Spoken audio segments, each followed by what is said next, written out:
Jes, Aamu Ahtiainen, juniorisarjan voitto, miltä nyt tuntuu? No ihan hyvältä. Vähän oli peli vaihtelevaa, että ei ollut silleen tasassa. Ja tuli pari semmoista isompaa virhettä, mutta ihan ok.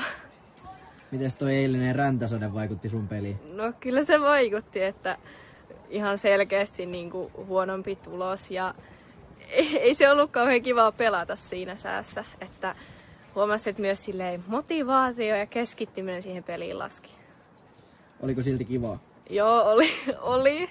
Ja sen tokan kierroksen jälkeen niin oli kyllä niin helpottunut olo, että se on ohi.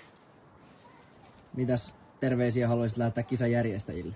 No, oli tosi hyvin järjestetyt kisat ja niin kaikilla oli kyllä niin kuin varmasti tosi kivaa. Millä kiekolla heitit eniten? Mitäköhän mä olisin heittänyt? Varmaan PA3 tuli heitettyä aika paljon. Jes, milloin on seuraava kisa? Seuraava kisa on Hämeenlinnassa Junnu SM-karsinnat. Jes, kiitos.